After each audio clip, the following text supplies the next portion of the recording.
Assalamualaikum warahmatullahi wabarakatuh. Jadi kali ini penulis mau meneruskan yang bahasan soal motor listrik. Kepotong ya videonya itu ya. Di bahasan sebelumnya, di video yang kepotong itu penulis sudah jelaskan mengapa kok perbandingan orang membandingkan motor bensin dengan motor listrik itu nggak fair. Karena orang membandingkannya tidak dicoba yang performanya setara motor listrik. Jadi harusnya kalau orangnya mau membandingkan dengan motor listrik, ya dikendarainya sekencang motor listrik dong, melakukan akselerasi macam-macam, ya samakan motor listrik lah ya. Ini tidak coba lah guys.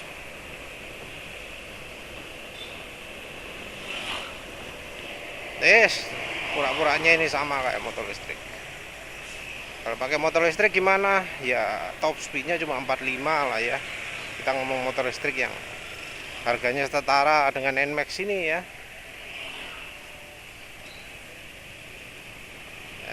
Ya masalah ini kalau berhenti masih tetap makan listrik sih ya.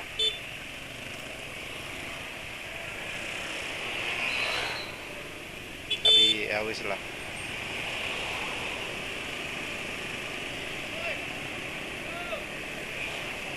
Tapi akselerasi, maksudnya top speed, ya kita samakan motor listrik ya.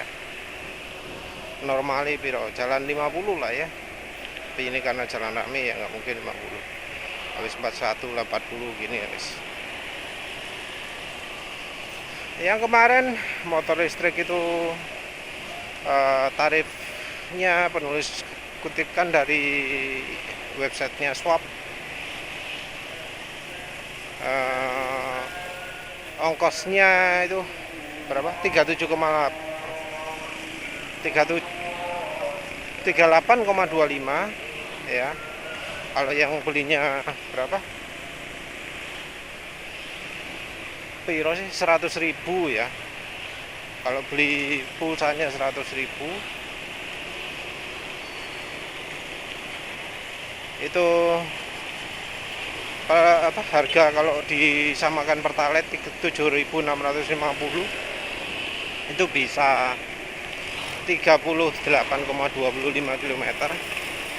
Terus yang pulsa 500.000 kehitung 47,8 kalau nggak salah. Nah, anggapannya ya kalau kita pakai bensin pertalite ya motor kita bakal lebih irit daripada motor listrik bila angkanya lebih dari, anggap aja 48 km per liter. Nah karena kita mau membandingkan dengan motor listrik, ya kita harus makainya sesuai dengan karakternya motor listrik. Karakter motor listrik gimana? Rata-rata nggak bisa kencang, mungkin akselerasi bawah mantep banget, tapi sesudah kecepatan 30 ke atas setahu penulis wis gak ono tenaga nih. Ya wis penulis lakukan seperti itu, jalan lah ya, dari diri set tadi bisa dapat berapa, untuk membuktikan bahwa ya motor penulis ini motor 150 cc 155 cc, modifikasinya juga termasuk sedikit sekali. Kalau di total ya anggap aja 350.000 lah guys. Jadi modifikasi mahalnya cuma pro kapasitor itu 3 buah 300.000. Terus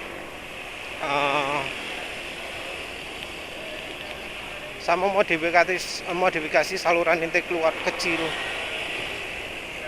Ya kalau itu dihargai 50.000 lah guys. Padahal ya sebenarnya lebih murah lagi ya, tapi anggap biaya developmentnya juga termasuk. Udah itu aja modifikasi motor penulis. Sekarang juga pakai olinya juga bukan oli yang top ya. pakai oli Evalux 2T, oli samping ya, dicampur frying fat, dicampur minyak goreng minyak goreng kunci mas. Wes gak aneh-aneh. Bensinnya Pertalite tok. Tadi penulis isi lagi. Jadi wes anggap aja gak ono aditif lah. Jadi sisa-sisa aditif margarin di oli mesin itu anggap aja wes gak ono. Anggap olinya fresh, Pertalite murni ya. Bensin yang sebelumnya penulis pernah anti, tapi karena saking mahalnya harga bensin Pertamax terpaksa dah pakai Pertalite.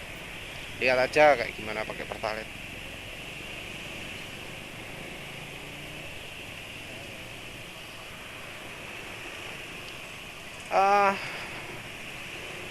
Dengan kondisi seperti itu, saluran intake keluar kecil, pakai bro kapasitor, bensinnya Pertalite, oli mesinnya Evalux 2T.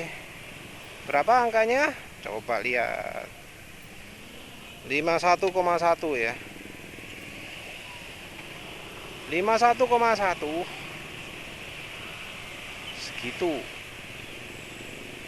Betapa entengnya. Ini NMAX ini ya, motor yang ya kalau di jalan itu termasuk dianggap motor kencang. Penulis nggak pakai Suzuki Next 2 yang pastinya angkanya lebih gila-gilaan lagi daripada ini.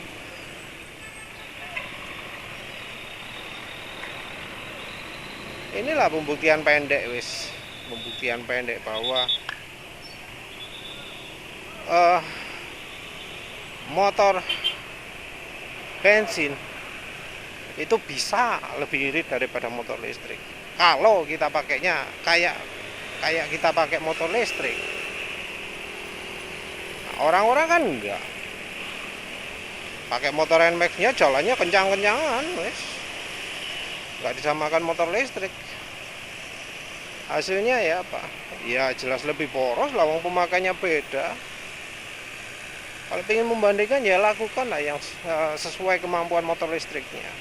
Jangan membandingkan motor kemampuan 150 cc ya, kecepatannya segini dibayi sak gaspol ya, yang realistis lah. Kalau orang mau pindah ke motor listrik artinya dia ya bakal merasakan siksaan akselerasi motor listrik, merasakan siksaan top speednya motor listrik. Ya uji di motornya ya lakukan seperti itu. Ini mandek lagi ya, angkanya turun lagi ya.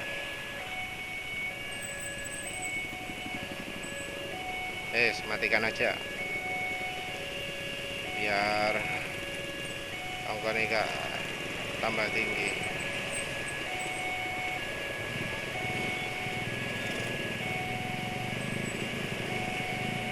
Nah, tapi yang penulis sekarang ingin bahas itu adalah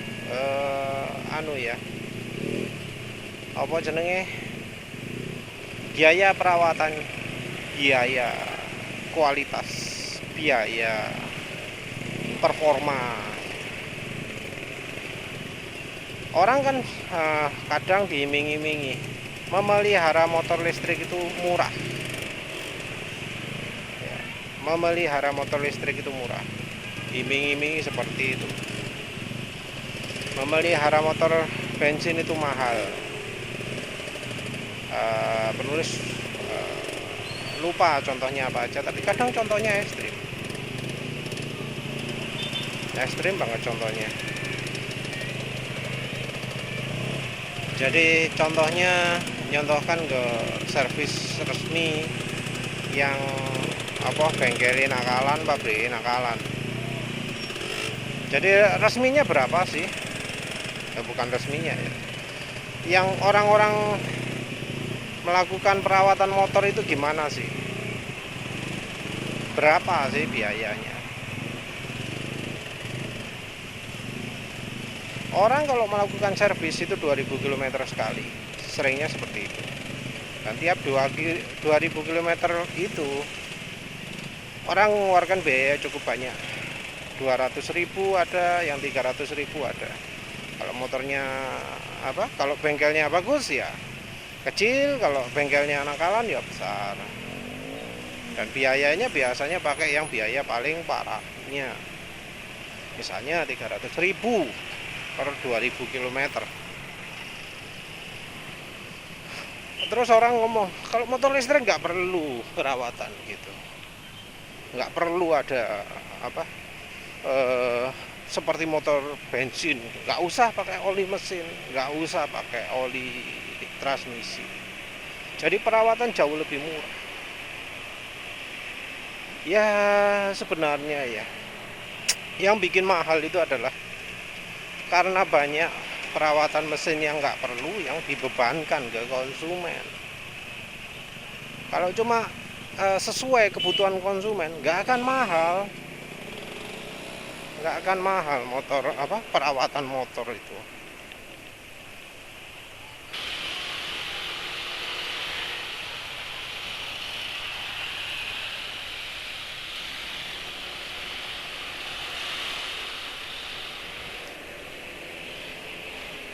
Sebenarnya perawatan motor itu apa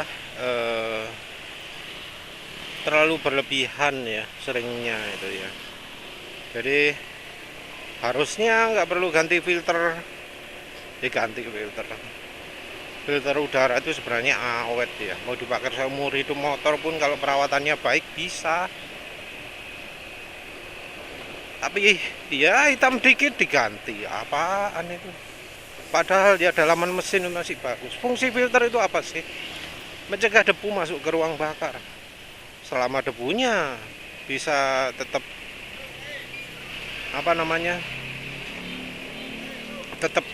tetap bisa dicegah masuk ke ruang bakar, ya bagus berarti. Dan itu tinggal ngecek kotornya dalaman mesin atau enggak,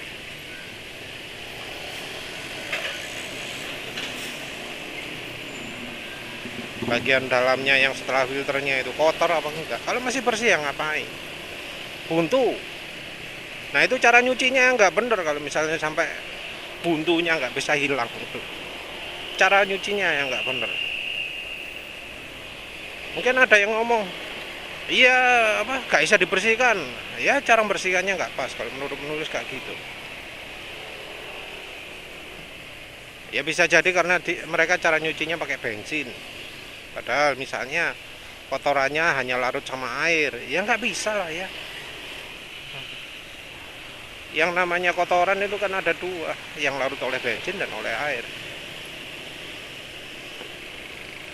Terus biaya-biaya karbon clean macam-macam, ya sebenarnya itu tergantung dari pemilihan bensin dan oli mesin, terutama oli mesin, karena oli mesin juga mempengaruhi ruang bakar. Oli mesin juga sangat penting juga untuk keawetan mesin.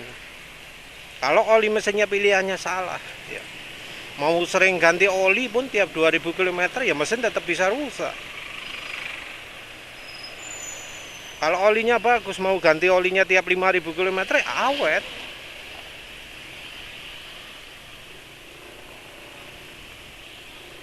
Jadi semuanya itu bermula dari oli mesin. Sudah pakai pilihan bagus atau enggak? Kalau oli mesinnya bagus ya bisa awet walaupun itu motor ya. Kalau sudah kadung rusak ya mau nggak mau harus dibongkar, diganti komponen, ganti part. Misalnya olinya nggak awet kayak motor penulis, yang benar adalah tindakannya adalah dengan ya tukar partnya, perbaiki, dicek apanya yang kurang sehingga kok mengalami fuel dilution parah. Penulis nggak melakukan itu bukan karena apa-apa ya, karena antrian olinya masih banyak ya. Kalau penulis perbaiki sehingga bebas dari penyakit fuel dilution, ya over terus review olinya. Masa tiap 6000 km review nih lah ya. Ya fuel dilution ini jadi ujian juga bagi oli mesin ya. Kalau kondisi motornya nggak kayak motor penulis ya penulis suruh dikali berapa gitu ya. Penulis pakai perbandingan kedua motor penulis yang di rumah yang lebih sehat. Jadi perawatan motor itu nggak butuh mahal. Dan perawatan yang selain oli, selain apa mana, ruang bakar, ganti busi atau apa, ganti filter udara, karbon clean, itu sebenarnya sama saja antara motor listrik dan motor bensin. Sama-sama butuh apa jenenge, itu ya, ganti oli suspensi depan, sama-sama, karena sama-sama pakai sistem mekanis juga. Suspensi belakang juga butuh diganti, ya karena sama-sama butuh pakai suspensi.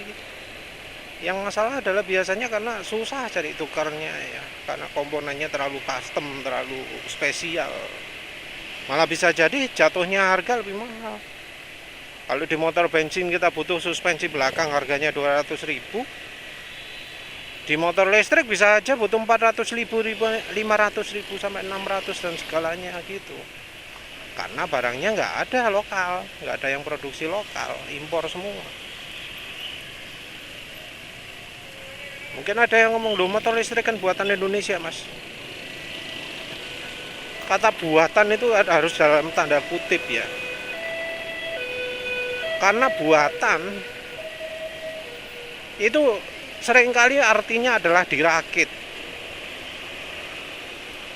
diimpor dalam bentuk terurai, terus dirakit di Indonesia. Nah itu namanya buatan Indonesia. Artinya apa? Part-partnya impor semua. Kalau seperti itu ya nggak bisa disebut, sebenarnya nggak bisa disebut buatan Indonesia, nggak cocok. Tapi wis kadung ya wis lah. Jadi biaya part-partnya ya bakal lebih mahal lah. Memang nggak butuh ganti busi, tapi kan butuh misalnya ganti apa, suspensi belakang, isi suspensi depan, terus kalau ada sepeda motor rusak yuk gimana? Ada tombol rusak gimana? Lampunya rusak gimana? Bagian penutup mikane rusak ya opo? Mau dibiarkan?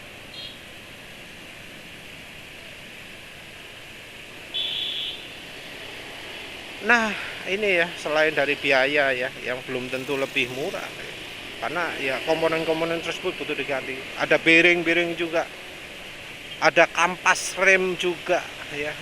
Kampas remnya kalau misalnya cocok sama yang di Indonesia ya syukur. Kalau nggak cocok gimana? Lah impor. Ban juga ya. Penulis tadi mau ngomong apa sampai lupa. Ya saya jelas ban itu gimana itu?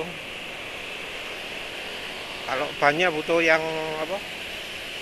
Aneh-aneh gitu, ukurannya nggak standar. Gantinya ya apa? Lah impor. Murah kah? Ya enggak. Nah, oh ya, terus penulis mau bahas soal ketersediaan spare part. Ketersediaan spare part kalau motor bensin minim pabrikan itu sudah ngasih janji bahwa sejak motornya berhenti diproduksi, pabrikan itu janji spare part itu nggak akan dihentikan produksinya sampai 10 tahun. Jadi sampai 10 tahun orang masih bisa cari spare partnya motor-motor tersebut. Apalagi karena motor bensin itu lebih banyak dijual, sudah banyak dijual. Jadi cari spare partnya motor bensin itu jauh lebih murah. Walau misalnya untuk motor yang umur 15 tahun gitu ya, sudah lewat kan. Kalau motor tua gitu biasanya mungkin pabrikannya nggak jualan, tapi dari aftermarket ada. Jadi dari aftermarket nawarkan. Misalnya suspensinya motor Suzuki, mungkin yang orisinil sudah nggak ada lagi. Yang buatan Indomobil nggak ada lagi, tapi ada misalnya dari buatan Federal atau dari siapa gitu. Contoh aja ya, soalnya kalau suspensi belakang itu mudah diakali. Banyak substitusinya. contoh aja lah, kabel speedo ya sederhana tapi yang ada juga toh. Jadi ketersediaan partnya ini yang bikin mahal ya. Karena ya kita jadi butuh mencari, dan mencari itu biasanya artinya adalah harus keluar usaha, keluar biaya. Jadi cuma gara-gara speedometer ya speedometer pedot untuk jadi susah karena motornya jadi aneh kelakuannya. Nulis lupanya anunya planningnya sekarang kan jalan ala motor listrik ya, lupa. Ini penulis riset tadi di lampu merah tadi ya.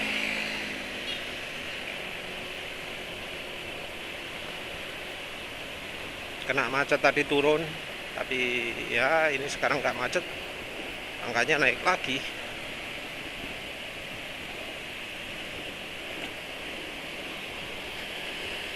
Apalagi yang perawatan yang biasanya jadi sumber itu ya. Motor listrik biasanya pakai BLDC, brushless DC. Jadi nggak ada brushnya, nggak ada nggak ada sikat. Biasanya kalau motor listrik itu ada dua, yang pakai brush, pakai sikat, pakai konektor, yang satunya enggak. Nah kalau yang enggak ini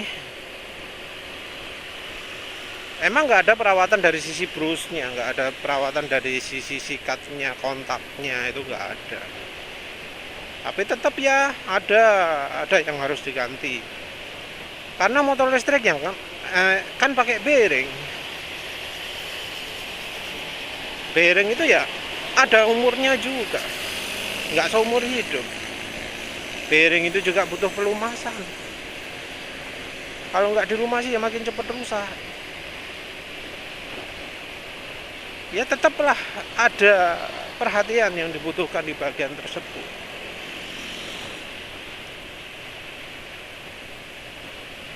Dan itu perhatian artinya adalah biaya. Ya sebenarnya nggak beda lah antara motor bensin dan motor listrik. Memang ada komponen berbeda, tapi ada yang komponen yang butuh perawatan yang sama.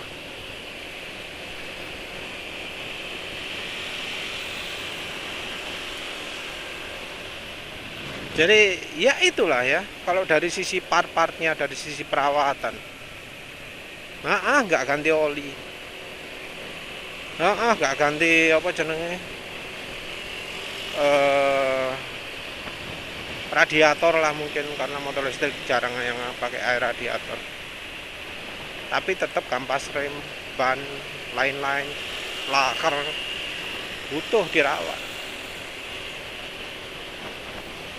Terus ada lagi yang lain adalah soal build quality dan performa ya. Mau nggak mau ya lihat model-modelnya motor listrik ya. Nggak mungkin mendapatkan motor listrik dengan kualitas yang setara kayak misalnya NMAX inilah.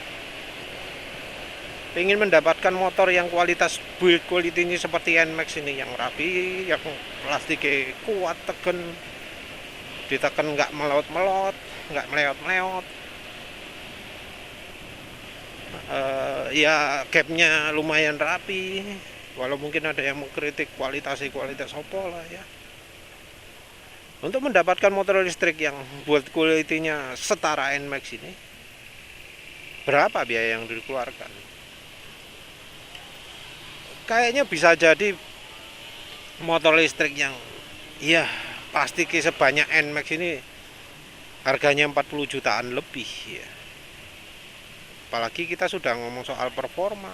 Oh ya, ini 54,7 ya angka realnya ya, dari mana tadi? Pokoknya dari berhenti terakhir itu penulis nggak sentuh-sentuh 54,7, walau angkanya turun tak jarnong. Tapi itu hasilnya 54,7. Kalau sekarang ya jangan dihitung, ini motor listrik gak iso kok ngene.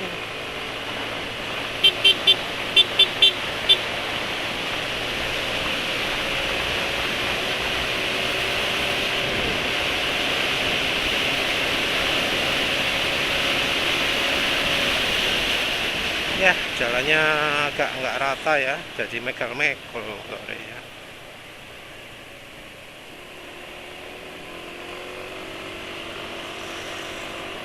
Nah, bau minyak goreng. Berarti ada yang oli mesinnya pakai minyak goreng nih.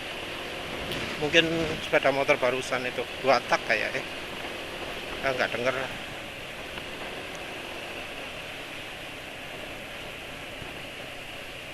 Kalau sampai bau gitu berarti mesinnya ada masalah ya. Karena ya penulis pernah beberapa kali pakai minyak goreng, baunya nggak sampai menyengat ini. Oh ya, penulis masih pakai Evalux 2T, ini suaranya halus ya. Tadi penulis coba beli Mesrania oli sampingnya merek Pertamina. Ya wis ono Mesrania, mahal ya 38.000 per liter. Jauh banget daripada oli Evalux.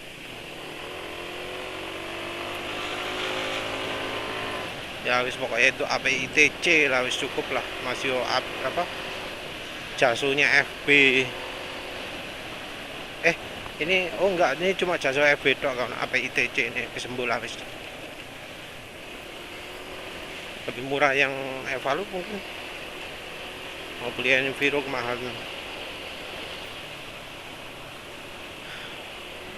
Sampai mana tadi? Kita belum bicara soal performa. Kalau soal performa, wah, untuk mendapatkan performa yang sama, biayanya nggak murah. Harga 35 juta. Harga 35 juta. Itu nggak dapat yang performanya seperti NMAX. Nggak dapat, mustahil lah. Yang kecepatannya bisa 13 gitu ya, nggak bisa. Motor listrik yang kecepatannya 113 ya harganya sudah di atas 100 juta. Motor listrik skuter ya, modelnya skuter ya, bukan modelnya motor lagi. Motor listrik yang modelnya skuter nggak bisa dapat. Kayak yang gayanya motor lagi, Revolt RV400 itu Soco opo itu jenenge. Top speed kan paling banternya cuma 70 ya. 70 performa motor 50 cc, entah torsi gede seberapa, tenaganya berapa kW, tapi penulis cuma lihat top speed, gak peduli tenaganya sepiro. Soalnya kalau ngomong tenaga itu rodok gak tepat gitu loh, karena motor berapa kayak Next 2 lah, pirang HP di atas kertas mungkin 7 HP ya, 6, berapa HP itu ya, Next 2 dipakai boncengan, dipakai nanjak, kuat, jalan kencang kuat.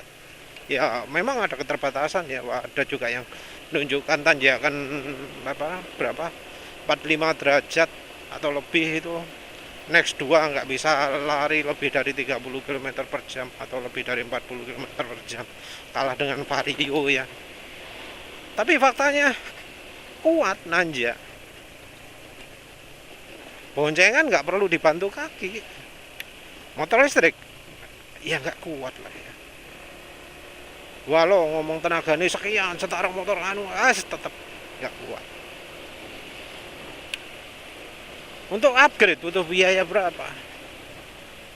Wah, untuk nambah baterainya aja ya, untuk nambah ring ya, misalnya motornya sudah 100 km caranya, pingin jadikan 200, butuh biaya berapa? Butuh berapa terakhir itu? Pokoknya sekitar 20 jutaan lah.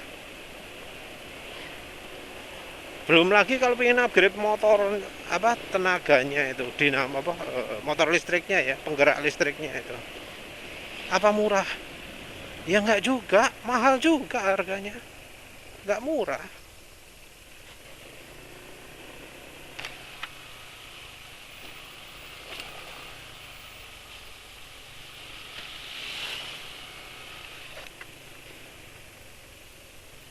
Ini suaranya wis rotok kasar ya.